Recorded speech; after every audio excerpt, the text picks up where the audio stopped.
اللہ تعالی نے رزق کے 16 دروازے مقرر کیے ہیں اور ان کی چابیاں بھی بنائی ہیں. جس نے یہ چابیاں حاصل کر لیں وہ کبھی تنگ دست نہیں رہے گا.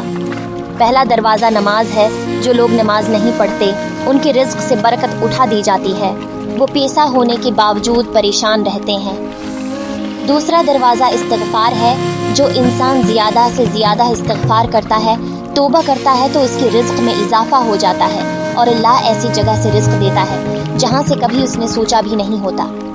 تیسرا دروازہ صدقہ کرنا ہے. اللہ تعالی نے فرمایا کہ تم لوگ اللہ کی راہ میں جو خرچ کرو گے اللہ اس کا بدلہ دے کر رہے گا. انسان جتنا دوسروں پر خرچ کرے گا اللہ اس سے 10 گنا زیادہ بڑھا کر دے گا. چوتھا دروازہ تقویہ اختیار کرنا ہے. جو لوگ گناہوں سے دور رہتے ہیں اللہ ان کے لیے آسمان سے رزق کے دروازے کھول دیتا ہے. پانچواں دروازہ نفلی عبادت ہے. جو لوگ زیادہ سے زیادہ نفلی عبادت کرتے ہیں اللہ ان پر تنگ دستی کے راستے بند کر دیتا ہے. اللہ کہتا ہے اگر تو عبادت میں کثرت نہیں کرے گا تو میں تمہیں دنیا کے کاموں میں الجھا کر رکھ دوں گا. لوگ سنتوں اور فرض نماز پر توجہ دیتے ہیں لیکن نفل نماز چھوڑ دیتے ہیں جس سے رزق میں تنگی ہو جاتی ہے.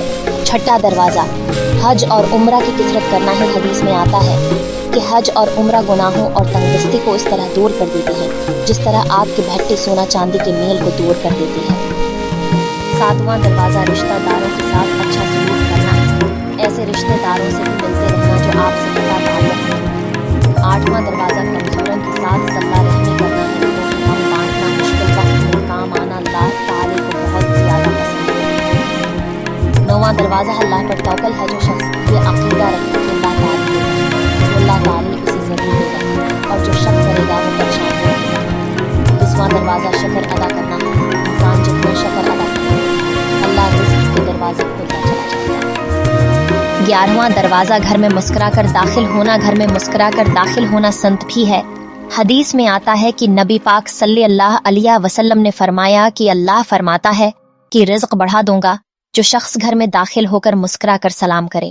12واں دروازہ ماں باپ کی فرمان برداری کرنا ہے. جو آدمی ماں باپ کی فرمان برداری کرتا ہے وہ شخص کبھی تنگ دست نہیں ہوگا. 13واں دروازہ ہر وقت باوزو رہنا. جو شخص ہر وقت نیک نیتی کے ساتھ باوزو رہی اس کی رزق میں اللہ تعالی کمی نہیں ہونے دیتا. 14واں دروازہ چاشت کی نماز پڑھنا ہے. چاشت کی نماز پڑھنے سے رزق میں برکت ہوتی ہے. حدیث میں آتا ہے کہ چاشت کی نماز رزق کو کھینچتی ہے اور تنگ دستی کو دور بھگا دیتی ہے. 15واں دروازہ سورہ واقعہ پڑھنا ہے. سورہ واقعہ پڑھنے سے رزق بڑھتا ہے. 16واں دروازہ اللہ تعالی سے دعا مانگنا ہے. جو شخص صدق دل سے اللہ تعالی سے مانگتا ہے اللہ تعالی اس کو اتنا ہی عطا کرتا ہے. دوستوں میں امید کرتا ہوں کہ یہ پوسٹ اب دوستوں کو پسند آئی ہوگی. پوسٹ پسند آئی تو لائک اور شیئر ضرور کر دیجئے گا.